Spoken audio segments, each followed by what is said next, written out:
Welcome back, my Duelist friends. Casual Duelist here with... Hey guys, it's Celestial Duelist. And today, we're going to be doing a little more of the Time Wizard format, because again, it's Thursday. A little throwback. And say hi to Time Wizard, everybody. Time Wizard. So, last week, I gave you guys, the updated what I would be playing as far as, the Yugi Kaiba format. We're probably just going to skip any dueling with this format. Because the deck is always going to look the same. It's always going to be put the biggest punches in, play the most soul exchanges that you're allowed right now, do all of the things, and just win off power. Some of this is going to come down to your side deck, because again, you still have Ultimate Offering, you have Reinforcements, there's a little bit of battle tricking, stuff like that. Now, what date was the next set released? Because that's what we're actually going to do. We're skipping straight to the next set. Celestial, so that would be Metal Raiders. When did we get the set? It came out June 26th of 2002. So we went from a, whatever I said this was, a May 1st ban list. It means you get to play for a solid month before the next set release. And the next set release was a full set. And it's one of the best sets. Let me double check this little graphic here, but I'm pretty sure Time Wizard came out in this set. He definitely did. So I got my phone, it's in airplane mode, so obviously it's not going to load up every illustration, guys. But I figured we'd just go ahead and we talk about the set real quick. And Celestial, as you remember some of these cards, say what you know about them. Do you remember Seven Colored Fish at all? He's, I believe he's 1800 for attack. He's definitely 1800. In fact, I actually have a physical copy right here. So we've argued about where the seven colors are. That's a whole nother video for another day. I don't know. I'm not arguing about this. It's cool. It's a cool rainbow fish. And yeah, he's going to actually help raise the power ceiling in the game. This will give us a second 1800 point card. Mm-hmm. We do get a lot of throwaway cards. We got this thing called an Ancient Brain. We got this thing called an Ancient Elf. Ancient Lizard Warrior, Armored Lizard. What's going to happen is we're going to get so many cards from the show. And it's a lot of that early stuff. A lot of again, with the Armored Zombie. That's, what was that? Bones. With the zombies and stuff. Yeah. You're going to see a lot of Bandit Keith's machines in this set. Mm-hmm. Some of Joey's cards, because Baby Dragon's up next. There's the Barrel Dragon, which wasn't a terrible boss monster, okay? When we start talking about actually having effect monsters on the 2 tribute level, this isn't the worst, but it's essentially like rolling 3 dice. You flip 3 coins, and if at least 2 got you got at least 2 heads. Yeah. You could destroy a card. Nice. It's not terrible. It's 2600, so it did outpace Dark Magician and Summon Skull. Before the tributes, I'd still rather just play Blue Eyes. Yeah. That's cool. And I mean, Blue Eyes was easier to get since you were able to just buy the starter decks. Right. So, I mean, I think that says a little bit there. We got Battle Steer. One of the things this set really did was it reinforced that polymerization out of the first set. So we get more fusion. And actually, it raises the power cap twice. So for the same effort of trying to get into your Blue Eyes and do it, there is now a fusion monster that caps over that. That's going to be the Black Skull Dragon. That's the Red Eyes Black Dragon from the first set, either the ultra rare Summon Skull from this set, or the common from SDY, because you started deck Yugi. You could totally have had that Summon Skull. And again, a lot of us did. And I mean, if we were to fan through this again, I'm sure that I'm using new Battle City set ones because amount of money for the costs towards doing this. I am using the Speed Duel ones. Plus, it's got the reminder text that this guy's always going to be treated as an Arc Fiend, which did become relevant around, I want to say it was Dark Crisis or something. Arc Fiends became more of a thing. But we also got counter traps in this set, and the counter traps are super iconic. We also started getting cards that were upgrades in rarity. Summon Skull started as that common and then jumps to an ultra rare. That Change of Heart was a common. In this set, Change of Heart finds itself ultra rare. You find some really good cards here like Big Eye. Big Eye's great. You just start, expanding out like dragons. There's going to be somebody who's going to be like, well, I want to play this dragon and that dragon and this dragon and that dragon. So like Blackland Fire Dragon, still early game 1500, still not bad. You could use reinforcements. Since there's now more monsters of every type, the field spells like Mountain that would actually benefit that. Those become more useful. You start getting things like weird effects, like this Blade Fly. So as long as this remains face up on the field, increase the attack of all wind by 500, reduce earth by 4. And you'll get one of these for every attribute, all 6 attributes in this set. Right, which I used to play with him a lot when I did Harpies. Yeah. We get some goofy ones like this Blast Juggler here. You can only activate this during your standby. Offer this as a tribute and select and destroy 2 face-up monsters with an attack of 1,000 or less. Pretty niche. So I'm pretty sure, like everybody else, like mine were tossed in a shoebox somewhere, never to see the light of day again. Yeah. We finally got Block Attack because Stop Defense was released last set. Now you get the matching card. Cool. We get some cool monsters like the Blue Winged Crown, which looked awesome. More useless tribute monsters. Because again, remember, we've already got the Judge Man. We've already got Summoned Skull. Bottom Dweller. You're gonna tribute for a 1650 fish. This doesn't even become remotely attractive as an option until like Legendary Ocean makes its debut many sets in the future. Like we're talking years. You know what I mean? Yes. Cannon Soldier sets up as like an immediate hit. Like this guy's going to spend some time on the ban list later on.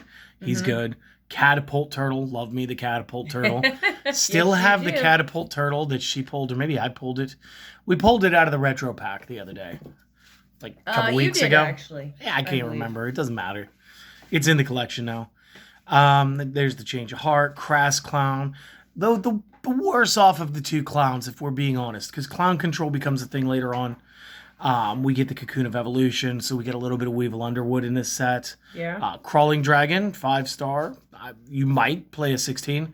Cards that won't be worth money until later on. We have fusions like Cybersaurus. This set and the LOB were chock full of fusion monsters of all the different levels. So later on, when like, what's his name, Magical Scientist debuts, Instant Fusion debuts, things like this, like they become more relevant because they feed into things, and like getting a 5-star machine, as you know, works really well when you're trying to play for like Cyber Dragon and Nova to go to infinity. Yeah. We get some retrains immediately. Maybe you've seen the Dark Elf before. I have. Dark Elf looking like the Mystical Elf. It's a color palette swap. It's a traditional like JRPG feel. It's the same thing. We just like flipped the colors around.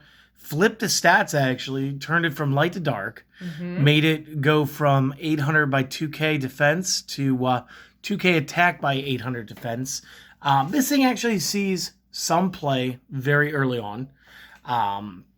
And of course, like early Konami just does not like these big monsters on the low levels. So you have to pay 1,000 life points every time you attack. Okay. Like that's the big drawback. We get some other cool cards. Let's just go for like the killers. You got Dream Clown. When he moves from attack to defense, face up, you get to pop a monster. Elegant Egotist, absolute smacker when it comes to the Harpies. Yes. Fake Trap is actually one of my goofball techs, and obviously this one didn't load, guys. You activate this when your opponent uses the effect of a spell trap or effect monster that destroys a trap or trap cards. Card or cards on your side of the field. Destroy this as a substitute for the cards, and the other cards are not destroyed. If a set card or card would have been destroyed, pick up and see the revealed, or like basically reveal it. It's like cherry picking rules. Like a lot of cards say, like if you go into your deck to grab something, show it to your opponent real quick, so this way they know you didn't cheat. Then shuffle your deck. You'll be fine. It's basically what Fake Trap does. And I would use that, what was it, like 06, 05, something. I was playing like a Gravekeeper with a side deck swap, and I was playing up against a lot of Monarch decks. So like you would do that to skill drain. They would go to like Heavy Storm to kick off the skill drain. You'd just be like, Fake Trap. Nope, it stays. Okay, cool. So yeah, you get some more iconic things like Fair Limp. Flame Cerberus tries to dethrone the Judge Man. Unfortunately, he's like a point too low. He's like 2100 instead of 22.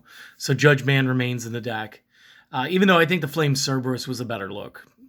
Guernica Elefantis. Gate Guardian. Gate Guardian is actually now the single strongest card in the game and the least likely to ever be played. The original Gate Guardian is an 11-star, which was crazy in and of itself. It is 3750 by 3400. Wow. But based on the wording, and this is what makes it so terrible, cannot be normal summoned or set. You must be special summoned from the hand by attributing Sangha, Kazejin, and Suijin. So in order to tribute those, they have to be on the field. In order for them to be on the field, those are all 7-star monsters. You're tributing 6 cards, then you're tributing those ones as well. And with Monster Reborn down to 1, you're not just going to like run crazy with your card distros and then revive them, you know? Right. You got to be super careful. Yeah, so out of the 2 top like attack power monsters, you're going to see a lot more of the Black Skull Dragon than you're going to see Gate Guardian ever. Right. Was a cool secret rare. It looked nice. And I think I speak for everybody. I was a little bummed out like it was just stats. We did all that for stats. It wasn't like you got to do anything like it like in the show. Just getting through the rest of this, like there's the Great Moth. You get the Harpy Lady and the Sisters. Heavy Storm, big name. A simple card. This is going to spend some time on the limits before it gets banned. Yeah. This is destroy all spell traps on the field. It's so good. Horn of Heaven is our first counter trap, at least like alphabetically. It didn't see too much play, but I remember playing it a few times.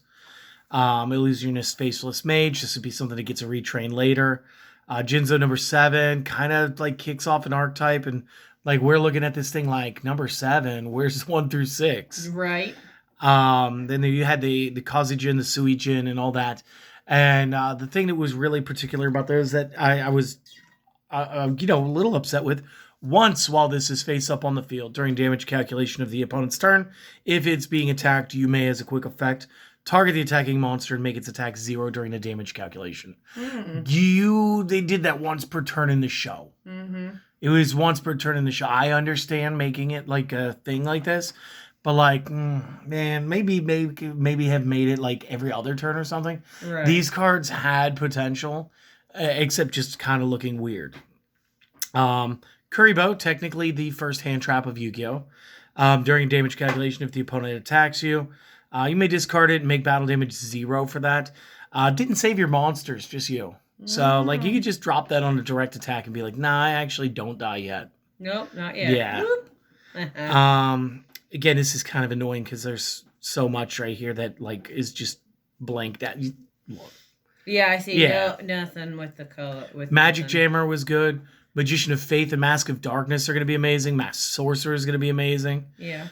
Mirror Force goes without saying. This trap card, it's the lead trap card in an archetype of trap cards. Yeah. Because then there's Dark Mirror Force, Blazing Mirror Force, Quaking, Storming. Yep. Drowning? Was there Drowning? Yes, I believe there was. Because it seems like each one of them was kind of something to do with an element. Yeah. We got Muka, so we start getting cards that are influenced by cards in hand, which is cool. You got a lot of direct attackers. I haven't been calling them all out, but like Jinzo 7, Mystic Lamp here. What was it? Legul, yeah. Yeah. Maybe this Uguchi does too. Yeah, it can attack directly. And they're all weak. So it's supposed to tell you, like, they didn't want you to do any of that real quick. They get this equipment here, the Paralyzing Potion, which is kind of weird. Again, it's like a green bottle or whatever as far as the art. Non-machine monster equipped with this cannot attack because machines would be immune to consumables. Yep. I guess. So it kind of brings up like the whole what you would do as far as like preventing your opponent from getting at you. Yes. We get another big 2K defender with the Prevent Rat. He looks like a giant green armadillo with like a blue shell. 500 by 2K. Obviously, even weaker than Spirit of the Harp and Mystical Elf. We're getting there. We get the Pumpkin, Queen Double, Rabbit Horseman. Ring of Magnetism lowers the equipped monster by 500 attack and defense. Draws attacks to it. Robin Goblin's actually really good every time you do combat damage. When you inflict battle damage to the opponent, they have to discard a random card. This would be used for a lot of strangle control type things where we got to take away the hand. Yeah. And that's one of the things that like really become like a numbers game with your opponents. Right. Songa, Sangan. Sangan and Witch of the Black Forest both come out in this set and are amazing. In fact, they're the reason the whole next season gets called Critters, is because they're the critters. Nice. Shadow Ghoul doing Shadow Ghoul things, 7 tools of the bandit, counter a trap for 1,000 life points. Shadow Ghoul looking like the wall shadow. Gets 100 attack for every monster card in your graveyard. Share the pain, not too bad. Shield and Sword. Very fun. And a good reason to have all these high defense cards. Because what it's going to do is it's going to invert attack and defenses of every face-up card on the field. That's cool. So yeah, it's like if I had my Summoned Skull and you summoned your Mystical Elf, you did it. Well, she's a 2k attack and I'm at 12 now. Right. So like total imbalance. It's good stuff. Right. Solemn Judgment, big card. Yes. Big card today still. Still. Soul Release, good stuff. Suijin there, Summoned Skull. Sort of deep-seated. Not too bad. Bistro Butcher's like another weird 1,800 point card. When it inflicts battle damage to the opponent's life, they get to draw 2 cards. So again, they didn't want to give us too many, but they were like, look, we know you guys are going to have some fun. Right. So that was cool. Thunder Dragon finding his like home back then. Yeah. To become like a key player multiple times within meta. There's the Time Wizard. There's our boy. Yay. Tremendous Fire really starting to set things up for like burn decks. Tremendous Fire. Inflict 1,000 points to the opponent and 500 to yourself. Ouch. Well, again, you have to have a drawback. That's true. That is like a hallmark in this game. Like nothing is just free. It looks like we're at the end of the list. Witch of the Black Forest, White Magical Hat, very cool. Somehow I think I passed up something I needed to talk about. Okay. So I'm going back up through the list. You're fine. Like, no, because, yeah, there it is, Jirai Gumo. So this would be our big spider, and I should have one here to help talk about it. So Jirai Gumo is another one of those big, like, we can't just give you cool 4 stars with huge power without a drawback. So watch out, you're killing the focus. Now, there we go. When this card declares an attack, toss a coin and call it. But if you call it wrong, lose half your life. Ouch. Well, yeah, that's early Yu-Gi-Oh, huh? That's true. That is true. This is what we got. You can have really cool cards. You can have these cool cards.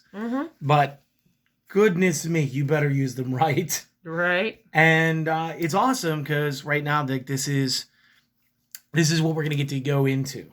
Now, I think the goofy part is we are going to get this set. You said that was what?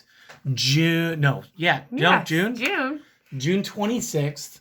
Yeah. June is a 30 or 31? 30? 30. June is 30. So the next ban list, guys, comes out in like 4 days. 4 days after the set release. So here's the thing. I think based on the way we grade formats, we go, were the cards legal during the time period? And by that, we mean basically what we're asking is, could you have played with that deck in a regional?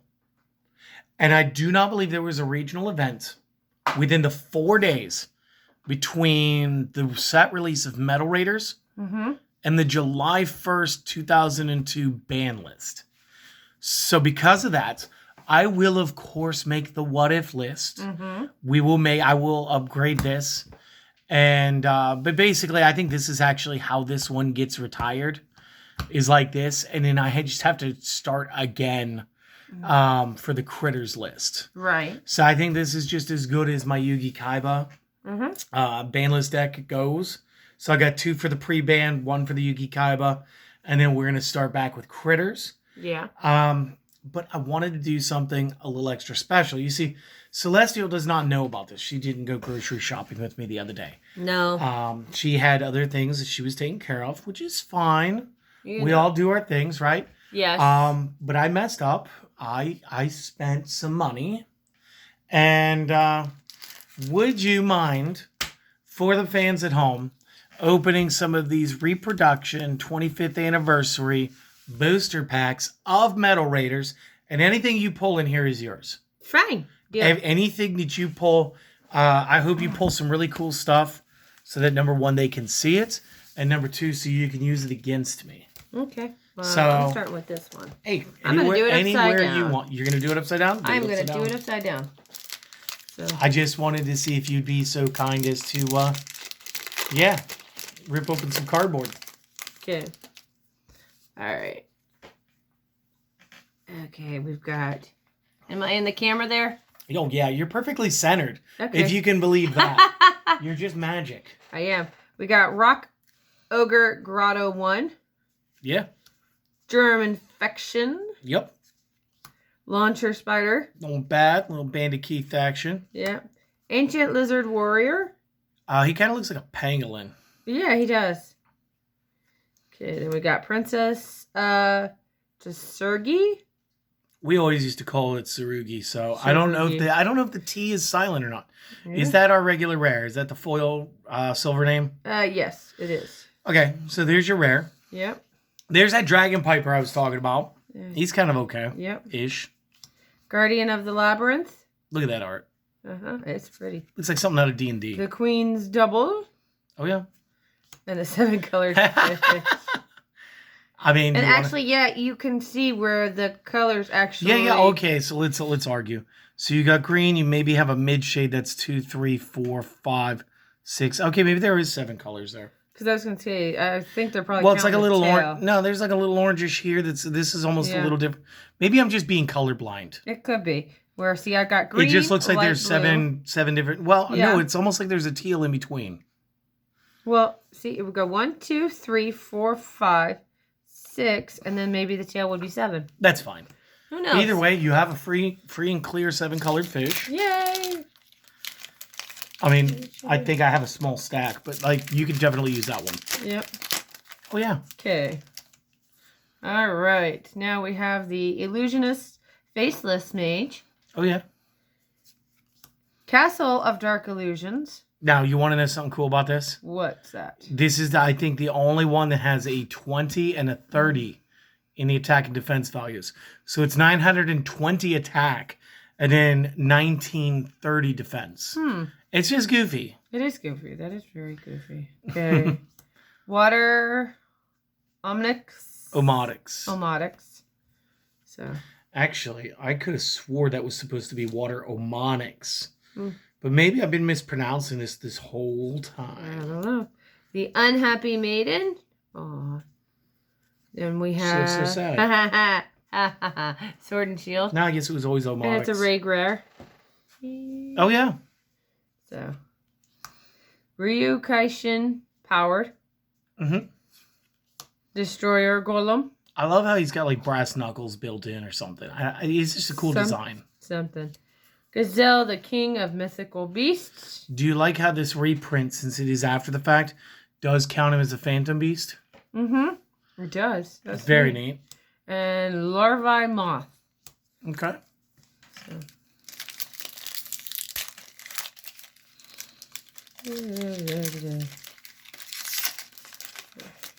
Okay. All right. Mystic Lamp. Tremendous Fire. Ancient Lizard Warrior. Lava Battle Guard. Blade Fly. Neat. Dream Clown. Yes. King of Yamakai. Yami Makai. It's something okay. like a dark world or something. We had that translated at one point. The second 7-colored fish. What? And Gazelle of the Mythical Beast. How cool would that be if you got like a whole play set of the fish tonight? That would be neat. Just to have it. That would be. Okay. Okay, Protector of the Throne. Armored Zombie. Share the Pain. Swamp Battle Guard. Nice. That means they probably work together, him and Lava. They do. Witch of the Black Forest. Witchy woman. See how high she flies. Whoa, whoa, whoa. Double pack. Woo! You got a super rare heavy storm. I think we know who's playing that copy. That's all you. Yeah. Sword of the Deep-Seated. And in a second, we'll go back to that sword because it's actually really cool. The jellyfish. Oh, absolutely. Yeah. Cute. Part of Mako's Tsunami. And Disc Magician. Again, like a really cool art, really cool design. I love the fact that it's a machine. Looks like a metal genie. It's a cool thing. Yep. All right, now. Yeah, the only reason I wanted to talk about the Sword of the Deep-Seated. This used to be one of my favorite equip spells in the game back then. And number one, that's a cool art. That is a very awesome, like, big broadsword type deal. Sort of reminds me of, like, the Salamandra from the Flame Swordsman, Joey Wheeler. Yeah. This can go to any type of card, though. This was one of the first, like, generic pick somebody and give them some power type deal. Okay, that's cool. On top of that, so it was a 500 attack and defense bonus, generically. Just whoever wants it gets it. Cool. But if it's sent to the graveyard, place it on the top of your deck. So the double-edged portion of this is, it's gonna force itself in a loop. And if your opponent knows where it is and they can keep breaking it or putting it there, they can force you to dead draw. Right. It wasn't super common, but yeah, like I would have somebody hit me with a heavy storm knowing that was gonna happen. And I just gave them like an extra turn to do stuff when I couldn't interact. Right. But this is really cool because these two right here, these I assume are going to make it into one of your decks. Yes. Because number one, Witch I think is almost immediately. No, she might be at 3 initially. But I think Heavy Storm does like July 1st. I want to say like Heavy Storm. I was hoping you were going to pull like a Mirror Force or something really cool. Man, that would have been nice. But this is still really good, though. It's still cool. And I do think that they all got limited to 1. And it was Konami actually like looking, play testing. They were like, look, we just dropped this stuff like 4 days ago. We know that this is going to happen. We know that these cards are going to take over. Let's make it easy for the players. Like, let's just take some of the power creep out. And again, I mean, that's like the first thing you see is like, if I go to up this deck, the first thing I'm going to do is I'm going to find like D-Spell wherever he's hiding at. And I will drop out my D-Spells and I'll take both out and I'll just put in 2 Heavy Storms because it's like, why wouldn't you? Right, exactly. Same thing with like Mirror Force. Do I really need 3 copies of Reinforcement if I can just rock 3 Mirror Force real quick? True. And again, I want to say like Mirror Force goes down to 1 pretty quick. Mm-hmm. I don't remember all of the limits. Obviously, we'll go over that as we get to it. But seriously, guys, thank you for watching. We hope that you enjoyed this. Celestial, thank you for stopping by. I hope that you enjoyed getting to open some packs. Those are yours now. I did. You can do whatever you want with them. Well, I'm restart my collection, so. Yeah, that's fine. So. But yeah, everybody, if you enjoy this stuff and you want more content, you know, do the things like comment, sub, support the channel, please. As far as the Speed Duel stuff, we're going to work through requests until we run out of requests, at which point I'm going to ask you to then request some more speed decks. And then obviously when we get the new set in, November, the Battle City Finals box, we'll go over that as well. Okay. I'll have to look it up because I don't remember the details. Yeah, I want to say it's towards the end of November. It's the Battle City Finals. Finally, they're gonna put they're gonna put another twist on the God cards. I think they're gonna be like prismatic secrets or something. It's been a minute since I looked at the article. And there was a small list of cards that they're spoiling. And of course, there's the controversy: is Konami canceling it? Are they keeping it? Nobody seems to know, and it's wonderful because what that does is it just keeps generating buzz. As long as you guys keep arguing about it, there's going to be interest for it. And I like the fact that they do 2 releases in a year, but that does make a lot of time for some controversial thoughts because you're like, oh, they haven't announced it yet. And it's been 5 months. And it's like, yeah, well, this is the 25th anniversary year. They've been re-releasing a lot of other products. I just saw a re-release of Light of Destruction boosters. I just saw some 4-packs of that. And if I'm not too mistaken, Light of Destruction was the last set that we had in the core before Duelist Genesis, before we got synchros added. I know there's like a lot of Edison format players out there right now, so like that helps them build. There's the Realm of Light structure deck, just saw reprints and put back into marketplace. So they're going through, they're doing a lot of reprinting. I wouldn't be super surprised if we see like another Dark World deck come out here real quick, whether or not it's a new one or just another reprint. But yeah, guys, do the things, okay? Go ahead, submit some requests for some speed duel decks so I can get busy building them for you. And I hope to see you guys on the next one, okay? Just take care of yourselves. Do well, be well, and I hope to see you next time. Later. Later.